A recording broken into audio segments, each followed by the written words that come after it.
Welcome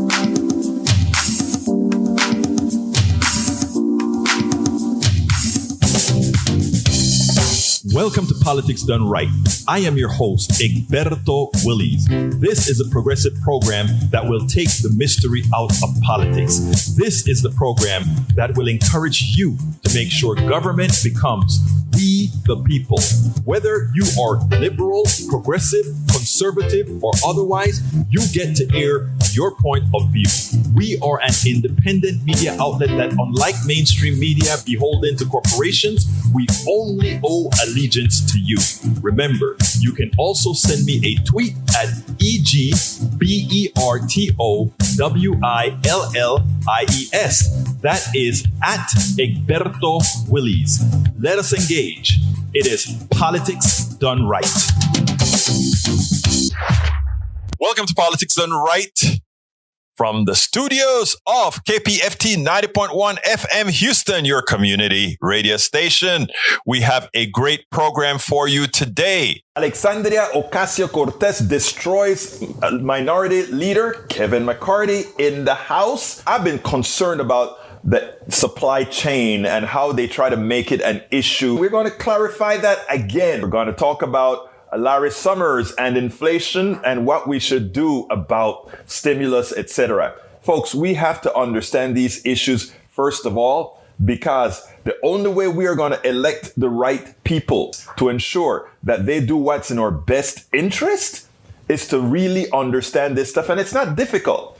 They just want you to believe that. Last but not least, journalist and real estate developer Ravi Caban discusses with a union activists about what's going on with a few airlines and other work matters. You can get Politics Done Right Mondays through Fridays on Facebook Live at facebook.com/politicsdoneright, on YouTube Live at politicsdoneright.com/YouTube.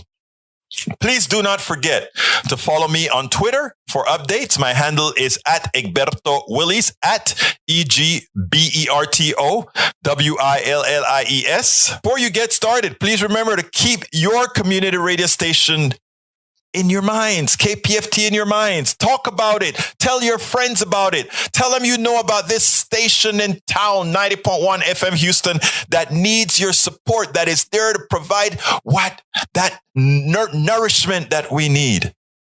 713-526-5738. KPFT.org. Visit us online. Contribute online. KPFT 90.1 FM. You can visit us at kpft.org. Welcome to the special edition of Politics Done Right with Egberto Willies.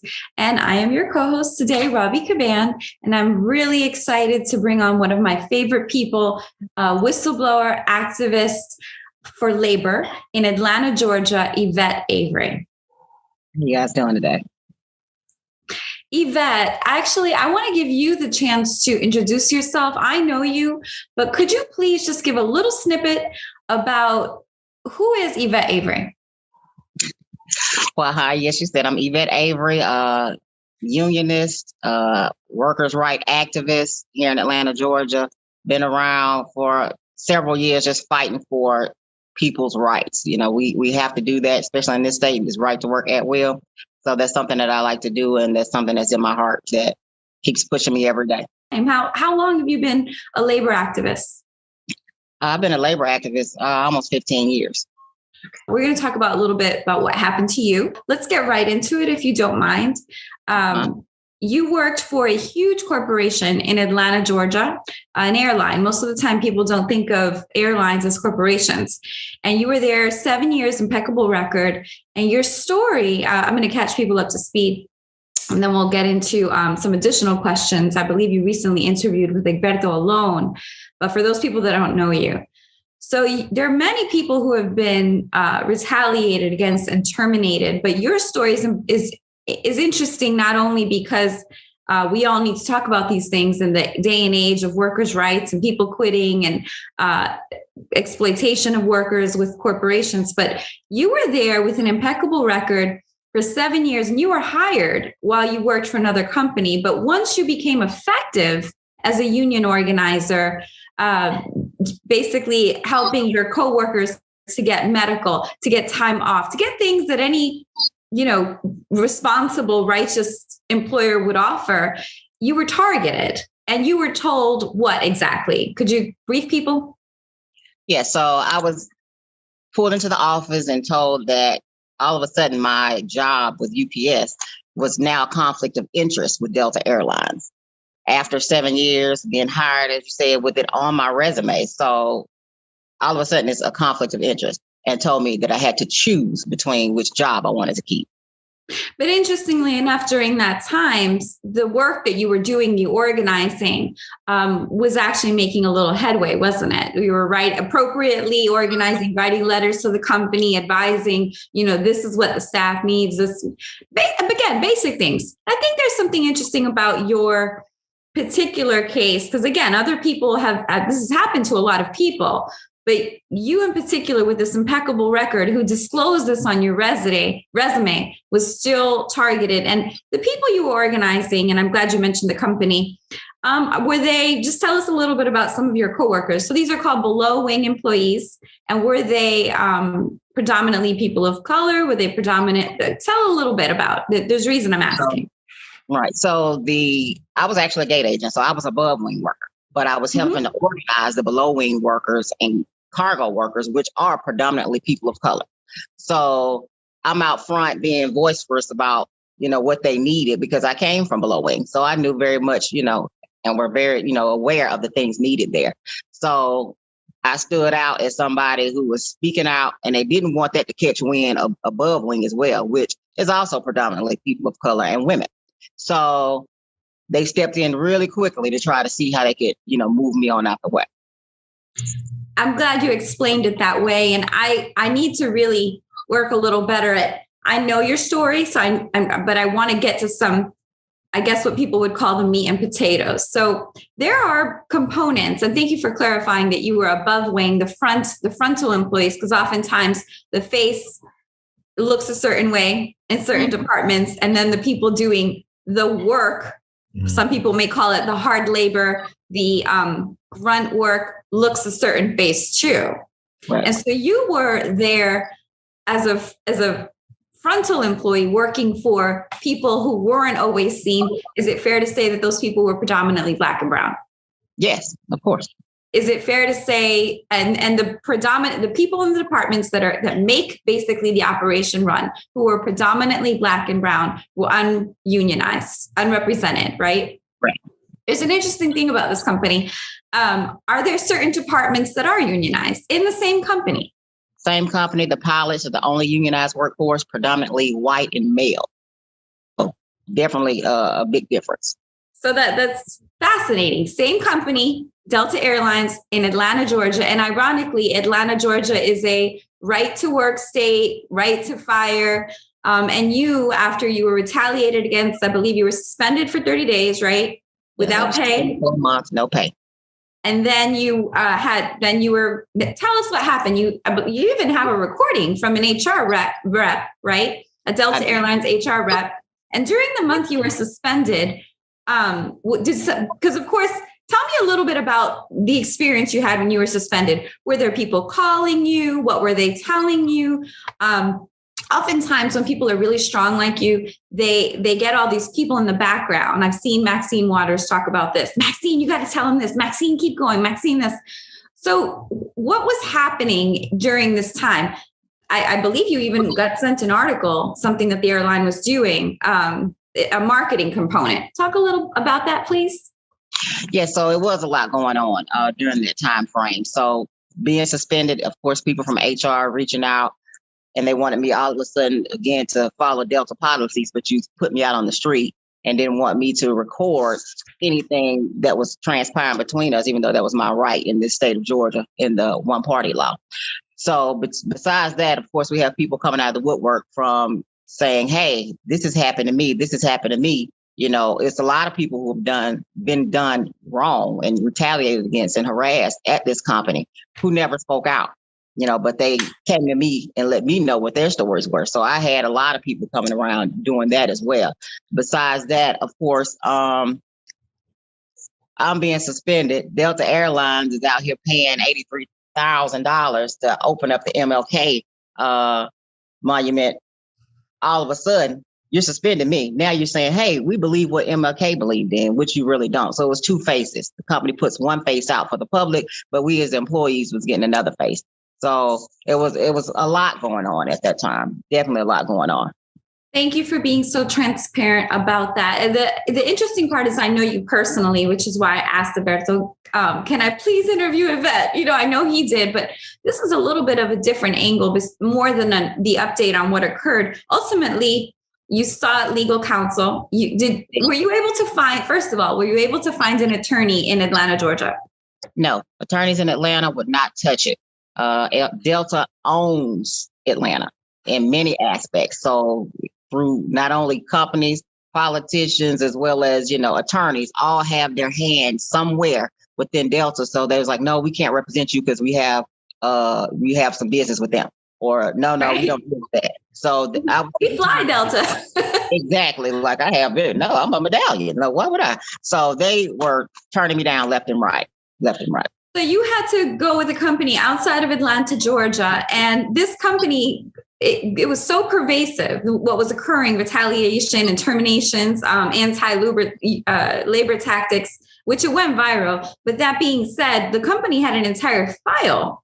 Is that true for Delta? Yeah, I had to go out to Philadelphia to find a company, attorneys that would represent me. And they had a page specifically for Delta employees. So that's how bad it is. When you have a page specifically for Delta employees, people were seeking them from all over the country.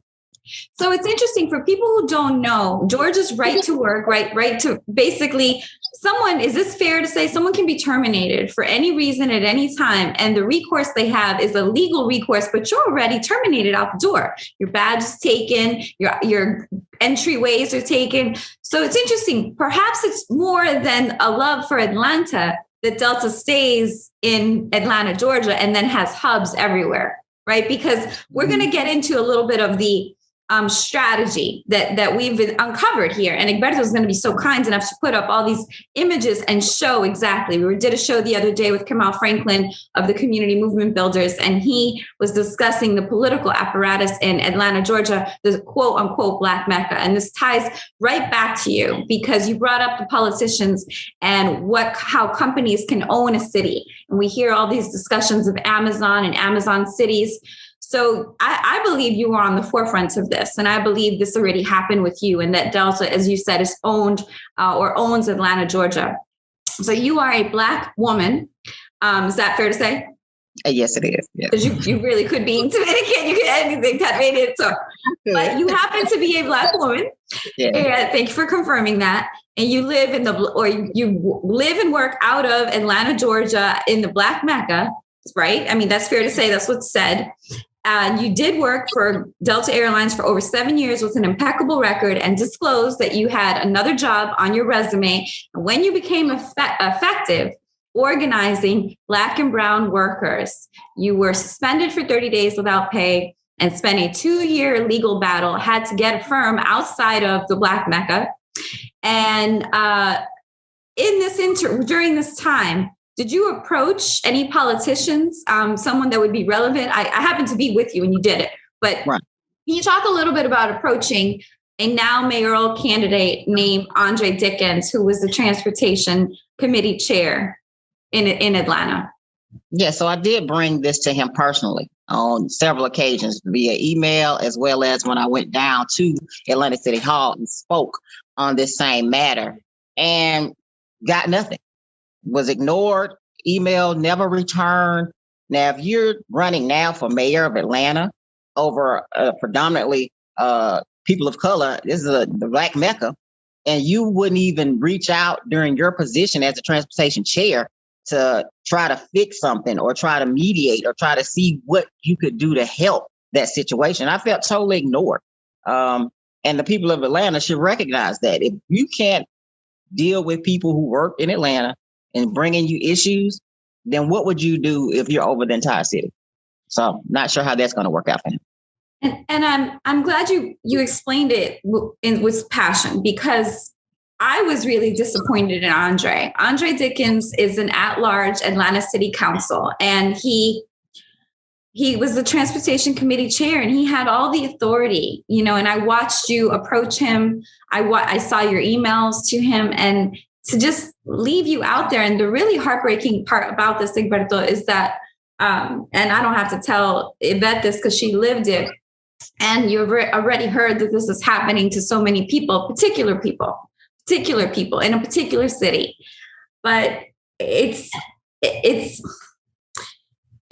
sad because who is the other option, right? If we have a new race, the mayoral race is Mayor Reed, who's basically a corporate, and you're going to see an image of Mayor Reed with the former CEO of Delta Airlines, Richard Anderson. He's practically crying and hugging this man. And Richard Anderson happens to be Caucasian, and Mayor Reed happens to be an African-American male. And behind, ironically, in this image, Richard Anderson is the now CEO, who's also a Caucasian male. I mean, you look at the board of directors, which Egberto is going to provide you, you scroll down this, they all look a certain way too.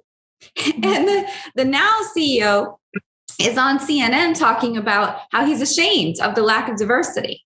And here you are trying to help who makes that airline run, and they're using their marketing, talking about civil rights, and you go to your transportation chair, the at-large person of Atlanta City Council, Andre Dickens, at-large, meaning he's responsible for the whole city, and he leaves you high and dry.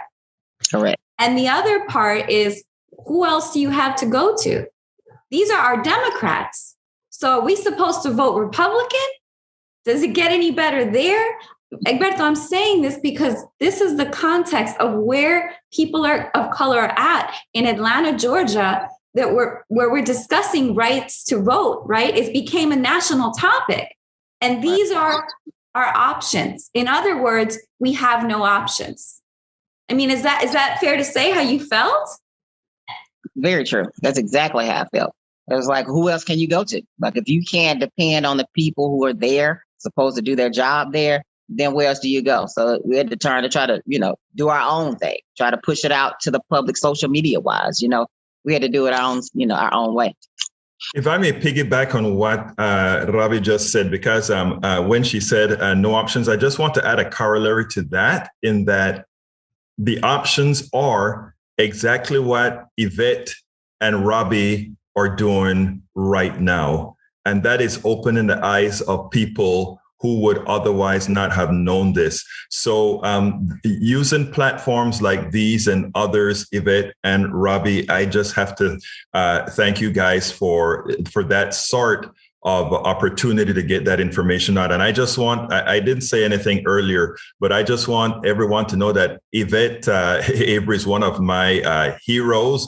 I've been following her a long time after she was brought to me by both Ravi Caban and Tamara Shealy, introduced me to this powerhouse out there in Atlanta that's actually traveling the country with these types of protests. So Ravi, thanks again for bringing Evette on the platform to let Americans understand, not only with respect to Atlanta, but around the country, that there is power in workers. So thank you guys.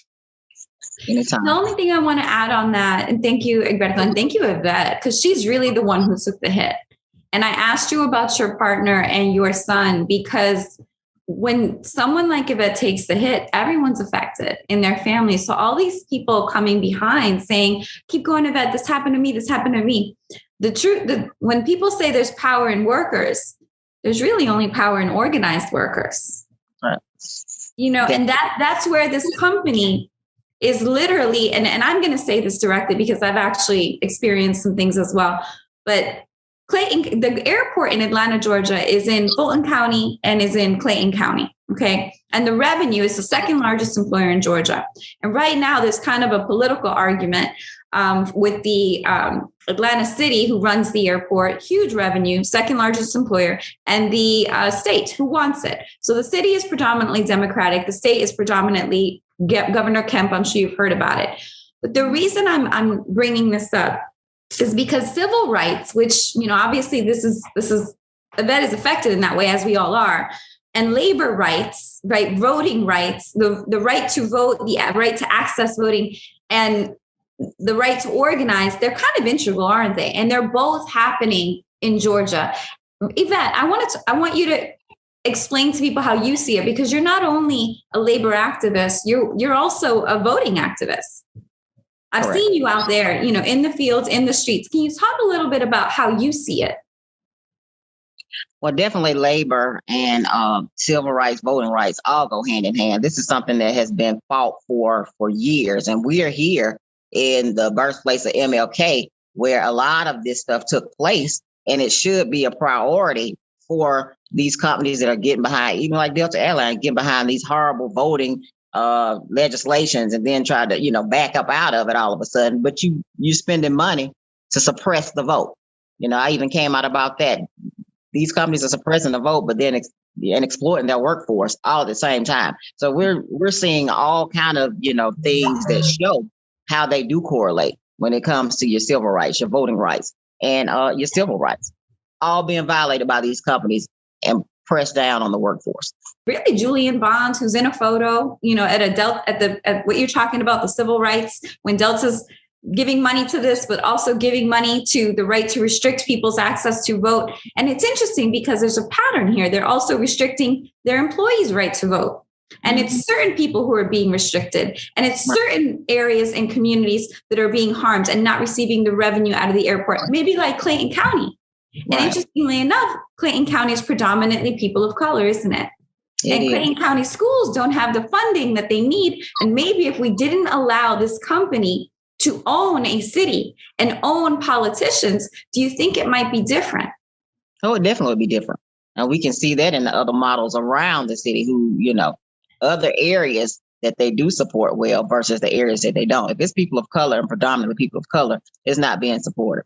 We see that, and it's very obvious with these corporations.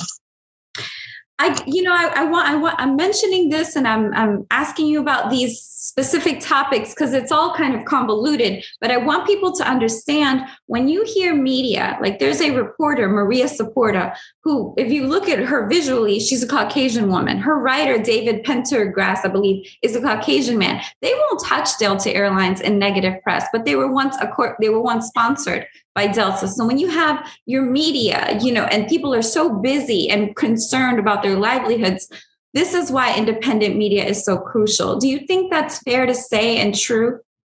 Oh, very true. Because I could get none of the news media to touch my story.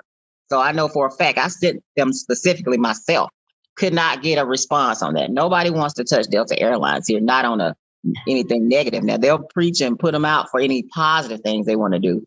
But it took social media and that flyer they put out, trying to say we could use $700 instead of paying union dues to buy video games, like we're just a bunch of video game heads and sit around or drink beer. They was putting out all these crazy flyers demeaning the workforce. And it caught fire only because social media caught fire and they had to cover it. Other than that, they wouldn't have touched the story. If it's negative and it's Delta, the news here is not touching it. And the question, I saw that Bernie actually stood up with the labor union. And there's a discussion, I'm not sure we can get into it today. I'd love to interview you again about diversity in labor and maybe even the lack of diversity in labor. If you could just give a few of your thoughts on that. And I'm curious, did you ever hear from Mr. Senator Sanders? I didn't hear from him personally, but I would have been able to meet him in person if I was able to get to one of those events that we had when he was with the organizers from the Delta Workers Unite campaign.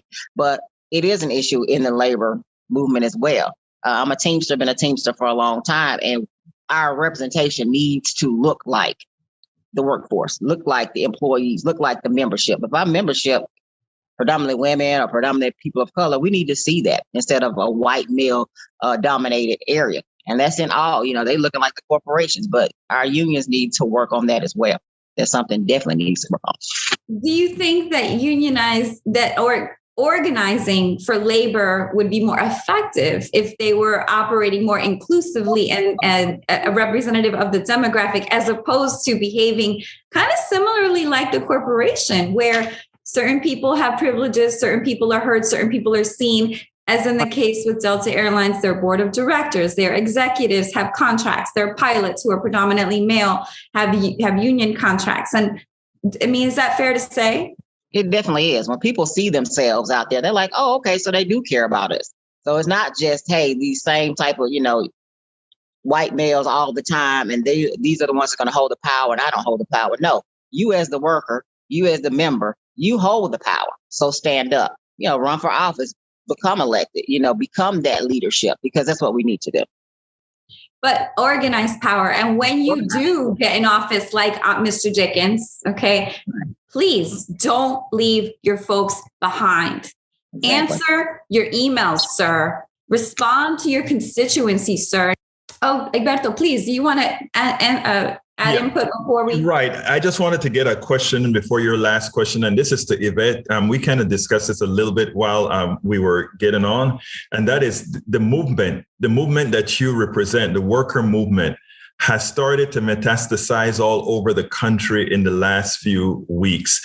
I would just love to hear your thoughts on that, because I can tell you from somebody who reports on this and have been watching this, I am so excited. And I want to know if you share my excitement and what you think going forward on these labor movements that's happening throughout the country.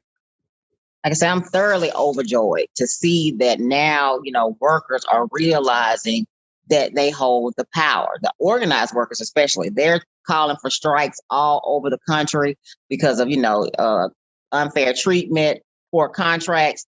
And, they realize that, now, okay, these companies really need us.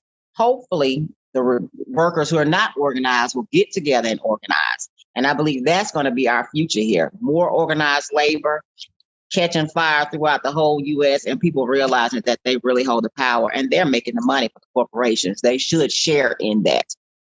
They should be able to take care of their families without working 2 or 3 jobs. They should have health care. They should have pensions, things that they should have to be able to live life and enjoy life, just like the ones at the top receiving all that money. And I'd like to piggyback off of that. This is a safety factor. I mean, we're not talking about, Amazon had people peeing in bottles to use laboratory. I mean, inhumane conditions. Amazon, Jeff Bezos, who we paid to go into space, the big billionaire guy. Okay. The airport. I mean, there's a safety factors out of the airport. It hardly ever makes the news. But if you force baggage people to get that airplane out, and that's really the bottom line, this airline doesn't want a worker or an employee to be able to say, hey, no, I can't shove all these doors in because these airplanes have to go out because they lose money. But that's actually unsafe. An airplane can literally not be able to take off if it's balanced incorrectly. Evette, do you have an example of a safety factor? And did you see things regarding safety issues at the airport that you were concerned about? Definitely. People are, because of those time constraints, take shortcuts that are very unsafe. So therefore, we've had people who pulling up equipment to aircraft with nobody guiding them up. We have people unloading and loading aircraft where it's 2 men, 2 women to a gate when that's not enough staffing. And this is pre-COVID. So this is before, the work shortage, as they claim, or the shortage of employees, as they claim. They were working people short, very dangerous. People are, doing well above what they're supposed to be doing and getting injured. And some have even been killed out there on the ramp trying to get things done in an unsafe manner. People never know what they're up against or, how close they may have come to having an incident because of people trying to get things done, get those doors shut and get everything done under those time constraints because they want to keep their job. I mean, they're trying to do whatever they can because they know they have no recourse. The last thing I want to ask you, Evette, is that you've had the opportunity to work for a union company and a non-union company. In your opinion, in your experience, what you've seen, what is the main difference? Well, the organized workers have job protection and bargaining ability. Without a union, you're in the office, you're all alone with management when you're being targeted with no representation. That feeling is a feeling no one should have to deal with or go through. It's hard when it's just you, but they can have as many management personnel as they want in the room against you versus when you have that representation standing by you and that contract that you have to make the company follow by. Yeah, it was definitely different. When you're sitting alone in that room with management, when you get called in, how do you even prove what was said and what wasn't said? It doesn't matter. It's all he said, she said, and you're wrong. So it really doesn't matter what happened because the company is going to be right in that instance. Always. But when you have a union steward, now you have someone sitting next to you. So is it equivalent? Does it feel like going to court with an attorney or without one? Is that fair to say? It is. As a steward, I've been called an attorney many times because that's exactly what it's like. Exactly what it's like. Evette, I want to thank you. Egberto, I want to thank you. I hope this gives people insight into the reality of a unionized workforce, a protected workforce. And we're not talking about, protecting people who don't do their job. That's not even this. We can get into that discussion on a follow-up if you want. Evette, do you have any commentary on that? Because I think go ahead. Yeah. So, we can only do what we can do. I can't fire people. That's up to management. So if management doesn't do their job, you can't hold a union accountable for what management doesn't do. We have to do our job as union to protect the workers' rights. If management, flops off and doesn't discipline or do what they're supposed to do, all we can do is make sure it's equality and make sure they do the right thing by the people, And when you say equality, that means treating people the same. So if somebody was 5 minutes late and somebody else is 5 minutes late, that means those workers should be treated the same if their records are instead of using things to target people. So this discussion is so important per exactly what Egberto said all over the country. And I hope the unions are hearing. We need inclusivity. We, listen to your constituency right here who's taken the hit. And please, everyone, if you can, is there still a petition? Now I have a petition for something else now, but no, for drivers and safety out here. Yeah, so okay. we have petitions for that as well, but it's a lot going on with workers. So we definitely, anytime you see something to support workers, stand up, join in. That's all I can ask for everyone. Evette, I want to thank you. I want you to thank you personally for taking the hits. If you did want a petition started, I'll start one for you. And I want to thank Egberto Willies, independent media, fair media, equitable media, inclusive media. Be careful, people. Open your eyes. Look at these visuals. This is strategy, and their marketing is strategy. We need the truth, and you're looking at the truth right there. She's right in front of you. Thank you, Evette. Thank you, Robbie, and definitely thank you, Egberto, for having me on. This is Alexandria Ocasio-Cortez. As you know, Representative Gosar threatened Alexandria Ocasio-Cortez's life with a video that he put out there with him killing her. And of course he said, oh, it's not real, it's just a joke, it's just a joke. But we know the crazies that follow folks on the right. Many times they activate, they instantiate what their leaders have to say. And Ocasio-Cortez came at him with a beauty. What I want you guys to do is listen to the words of Alexandria Ocasio-Cortez to El Señor Gosar, because no one could have said it any better. Check it out. I've been serving in this body just under 3 years. In that 3 years, enormous amount has happened. But in response to the Republican leader's remarks when he says that this action is unprecedented, what I believe is unprecedented is for a member of House leadership of either party to be unable to condemn incitement of violence against a member of this body. It is sad. It is a sad day in which a member who leads a political party in the United States of America cannot bring themselves to say that issuing a depiction of murdering a member of Congress is wrong, and instead decides to venture off into a tangent about gas prices and inflation. What is so hard? What is so hard about saying that this is wrong? This is not about me. This is not about Representative Gosar, but this is about what we are willing to accept.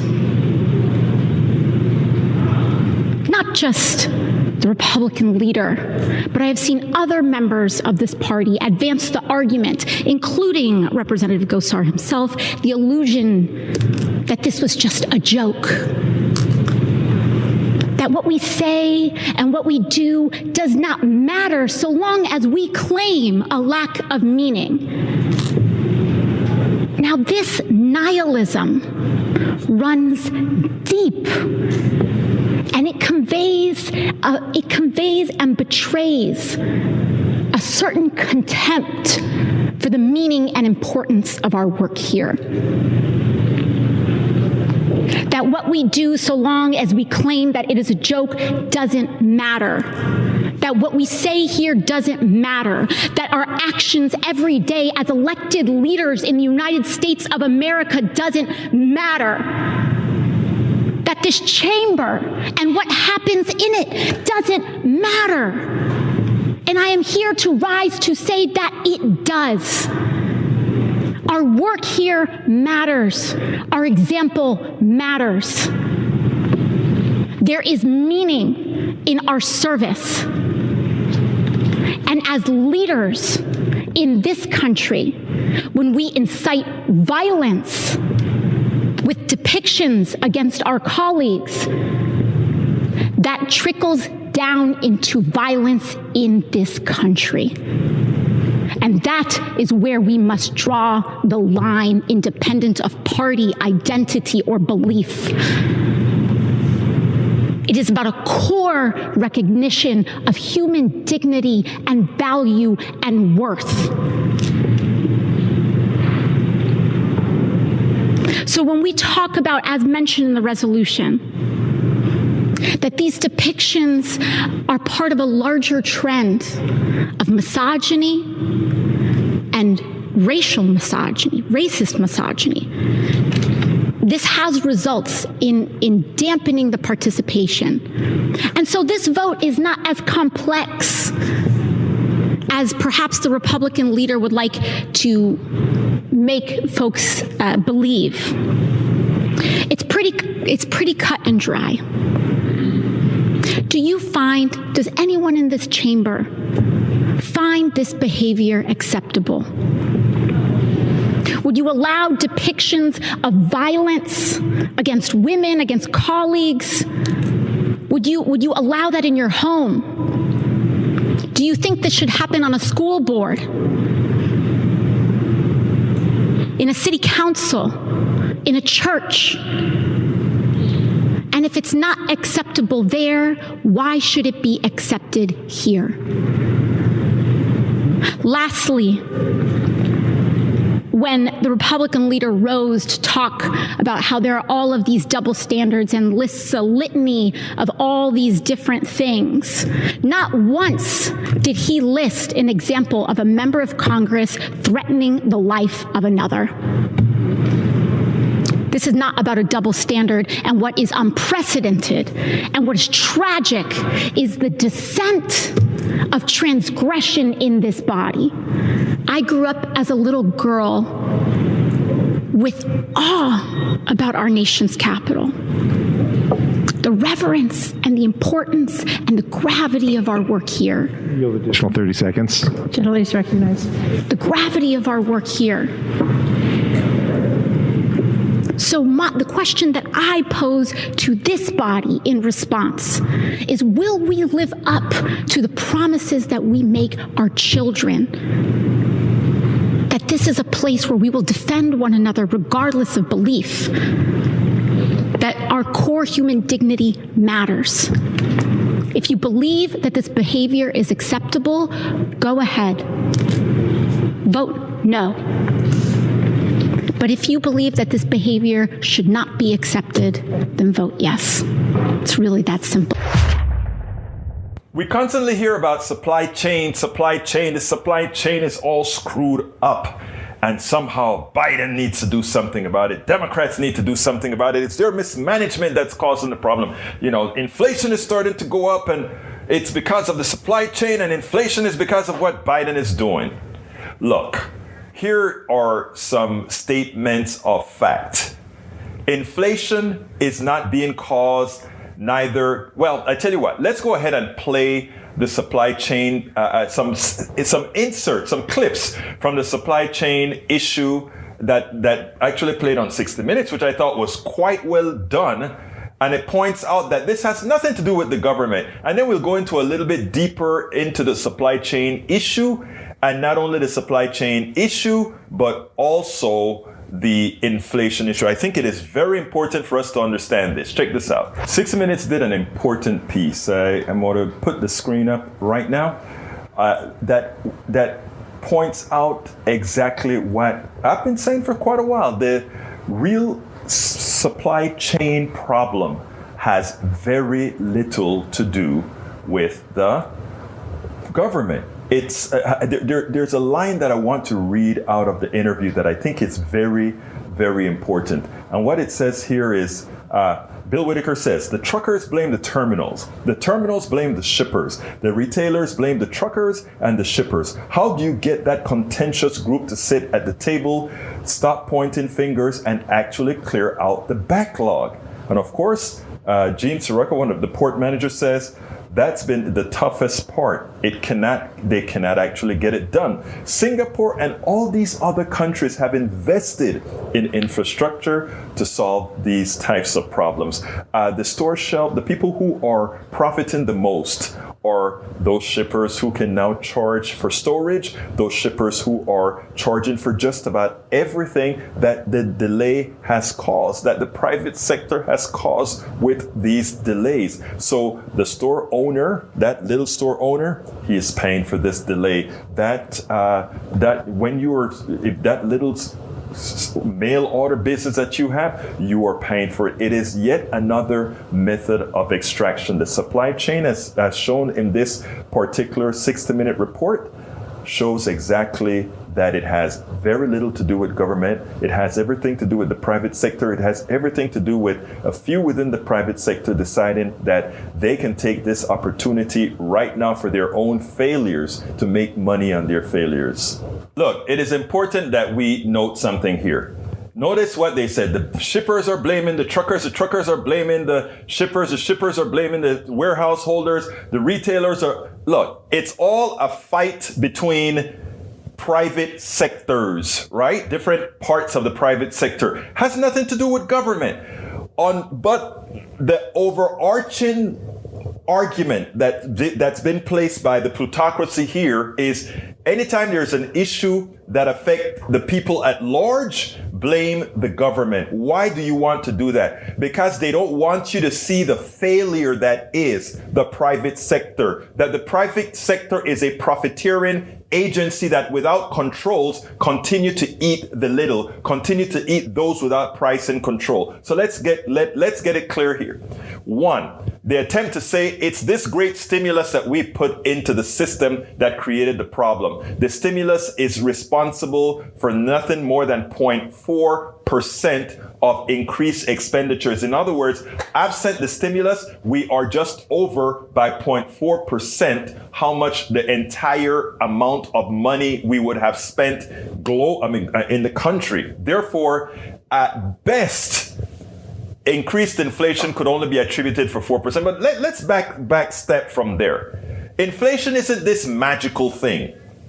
There's this mythical market everybody likes to talk about, that if we put something in here, that somehow it automatically prices rise. That is a false, complete economic analogy. The reality is you only get prices can only increase if there are more people wanting a product or a service than there is availability. So when you saw the pricing peak in oil, it was a racket. How do we know that? The price of a barrel of oil has dropped, but if you look at the gasoline prices, they're still rising. But better, Saudi Arabia, here in the United States, Venezuela, and all these places have more capacity. If supposedly we wanted more oil, there is no shortage of oil. The tomatoes in the field, the corn in the field, the soybean in the field, these things that are used to make oil, these things that are used to make all the products that we use, the immediate products that are going up in prices, the eggs that we buy are local. Has nothing to do with the supply chain. And also, The pricing power from them have come from the pricing power from their supplier, from their supplier, from their supplier. It is a racket, it is a group of plutocrats seeing an opportunity to rip us off and at the same time say it's government. Well, I am here to point out the reality. Government does not have anything to do with it. The stimulus within the government that was given to the American people replaced income that otherwise would have been made that was not made by 0.4% increase. Now let's get a little deeper as far as why they would like to do this, right? They want no government regulation, right? They don't want the private sector doesn't want government regulation. But when they screw up, which they constantly do, let's look at 2008 when we had the market crashes, when we had derivative swaps that completely destroyed the world's economy. Government came to their rescue. When it comes to creating products for drugs, etc., the universities create the products and then these people take it and then they sock it to you because you pay for it in taxes to develop it. You pay for it as they market it. You pay for it. The private sector again screws us to no end. And we then have supply chain issues. The private sector again says, well, we don't have enough supply because they're all sitting in Long Beach Harbor on a ship. So therefore, the supplies that are already in the stores, we just raise the prices of those because we can. They have pricing power. Another failure of the public sector because they don't want government interference. Now think about this. If we had government regulation that said just-in-time inventory will be penalized as opposed to making sure that you are forced to have a certain amount of inventory. If we did all these things, if government had an equal playing field for all businesses to keep the comfort of the masses. In other words, if we did the things to make sure that these shortages didn't occur by forcing a particular company methodology in the way things are done, they'll say, oh, government interference, because it will reduce on the profits the profiteers would make. But we could do that. We could have government institute policies that everybody would have to play by, which means nobody would have a competitive advantage that then allows us to have a comfortable life without any real inflation. This mythical market that people talk about, the market will dictate, is false.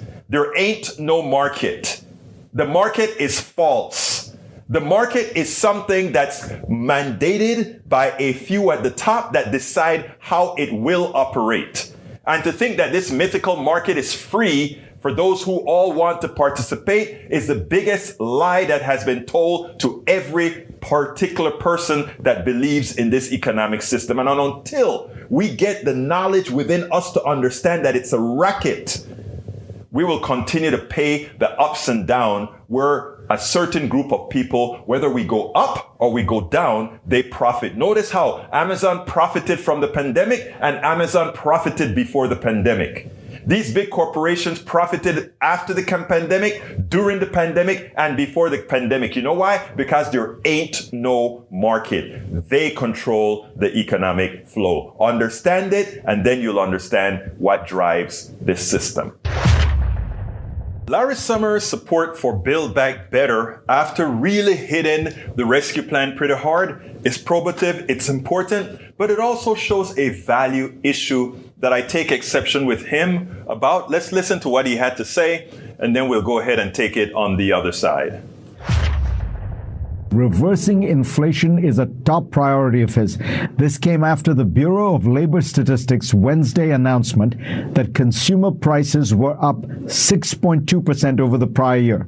That is the biggest increase since November 1990, more than 30 years ago. My next guest has long been warning about the inflation risk in America today. Larry, you've heard Janet Yellen, the White House, all say that they're still not convinced that they have an inflation problem.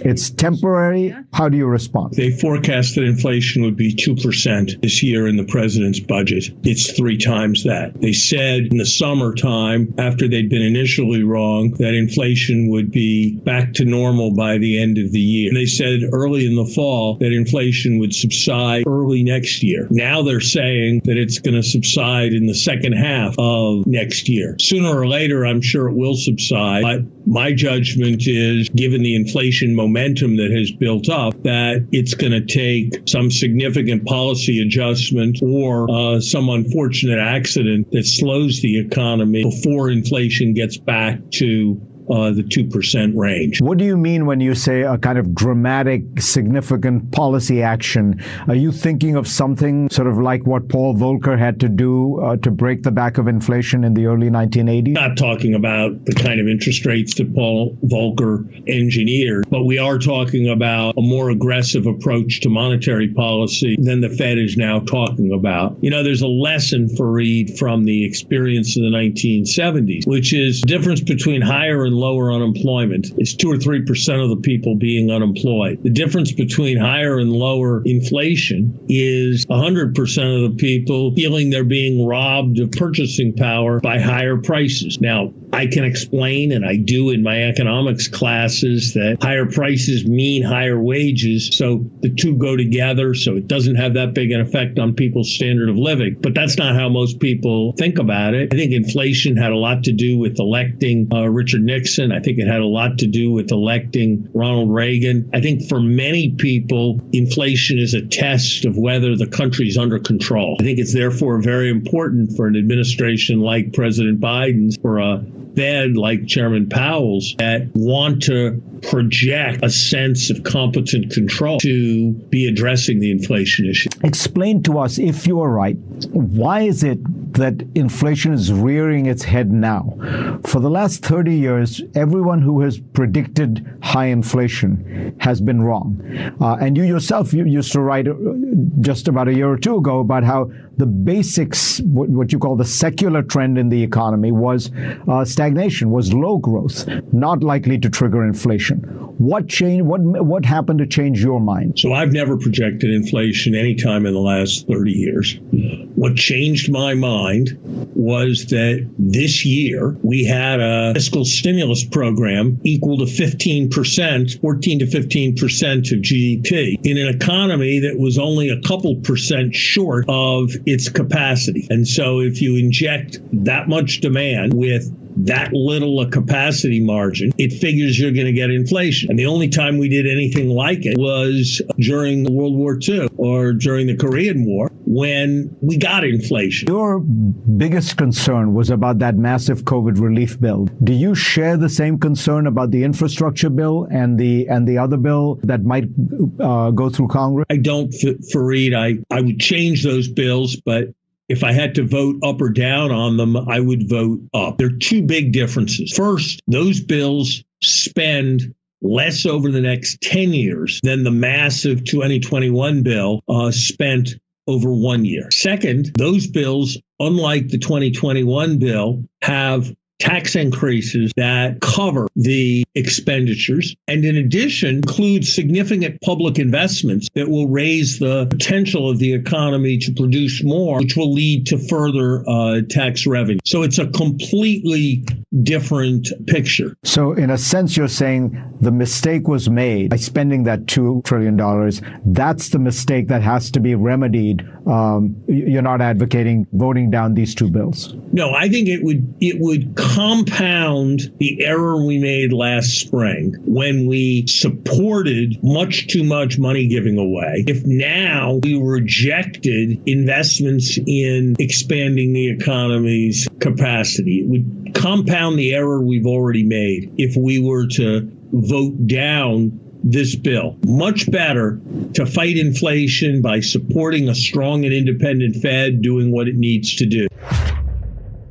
I tell you what, these neoliberal economists drive me crazy. At least he comes out and he says, let's go ahead and pass the bill because it's going to, what it'll do is increase the tax base, et cetera, on the backs of the regular man, of course, regular person, of course. But here's what gets me. There are three things that gets me. First of all, he comes and he starts and he says how wrong the administration was because they projected the wrong inflation rate, which is true, right? But why did they project the wrong inflation rate? Because of thievery, because of greed. They didn't expect that the gas oil companies and all these guys were going to rip America off, which is what they're doing. There is no shortage. There is absolutely no shortage of petroleum, which by having this false shortage of petroleum, it's increasing the price of everything else.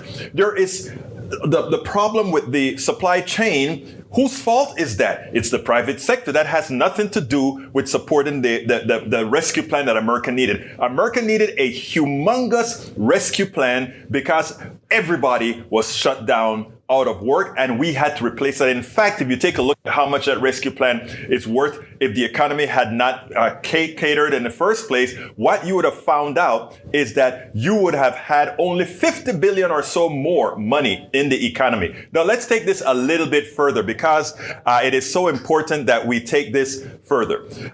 Notice that this economist was really ready to sacrifice the average American citizen. What did they say? Oh, if we don't give the stimulus, only we have a difference between 3 and 4% in unemployment. But if we go ahead and give them that, otherwise what we get is not a 4% inflation, but everybody pays a little bit more for their product. But we have to be consistent. If everybody, he also says, he teaches in his class that increase in cost to everybody else is not important because everybody's wages go up, and therefore what happens is it's a false belief that this small amount of inflation would change things. In other words, let's sacrifice the 3 or 4% of people so that people would not believe that things are costing more, instead of educating the people to let them know there is no reason to be concerned. Educate the people as opposed to playing into their fears, which is what neoliberals and conservatives do all of the time. But most importantly, folks, we have to understand where the problem lies. The problem lies in the basis of the economic system that consists of greed and greed and greed. We never penalize those who take away. We never take care of those who are the ones who create, who make this society. What we do is we go ahead and penalize the average person, and we let those on the top that continue to do their things roam free. You can get Politics Done Right Mondays through Fridays on Facebook Live at facebook.com/Politics Done Right, on YouTube Live at politicsdoneright.com/YouTube.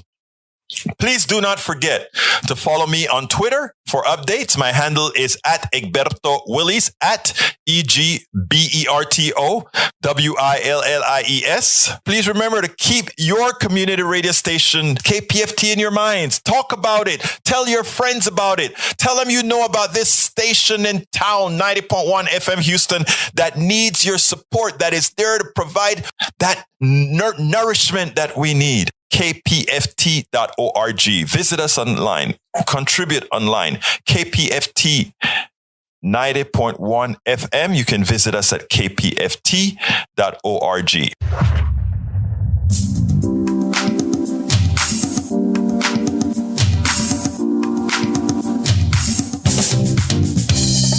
Welcome to Politics Done Right.